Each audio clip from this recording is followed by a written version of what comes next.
संक्षिप्त हनुमान कथा। हनुमान जी का जन्म त्रेता युग में अंजना एक नारी बानर के पुत्र के रूप में हुआ था।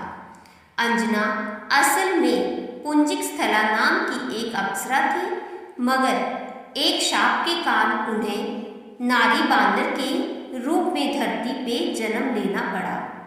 उस शाप का प्रभाव शिव के अंश को जन्म देने के बाद ही समाप्त होना था। अंजना केसरी की पत्नी थी। केसरी एक शक्तिशाली बांदर थे जिन्होंने एक बार एक भयंकर हाथी को मारा था।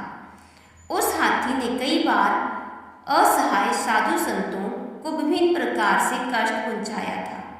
तभी से उनका नाम केसरी पड़ गया।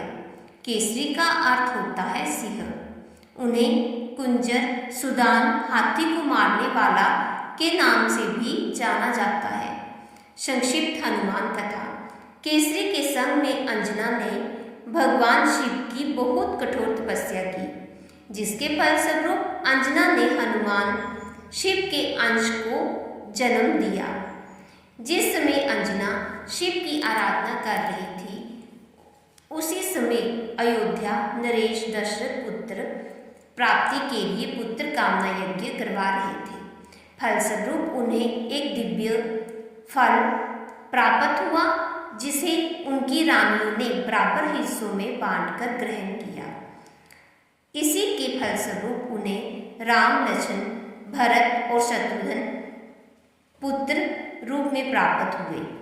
विधि का विधान ही कहेंगे कि उस दिव्य फल का छोटा सा टुकड़ा एक चील काट के ले गई और उसी वन के ऊपर से उड़ते हुए जहां अंजना और केसरी तपस्या कर रहे थे, चील के मुंह से वो टुकड़ा नीचे गिर गया।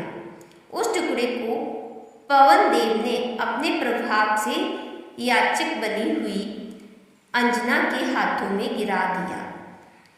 ईश्वर का वरदान समझकर अंजना ने उसे ग्रहण कर लिया, जिसके फलस्वरूप उन्होंने पुत्र के रूप में हनुमान को जन्म दिया। अंजना के पुत्र होने के कारण ही हनुमान जी को अंजने नाम से भी जाना जाता है, जिसका अर्थ होता है अंजना द्वारा उत्पन्न।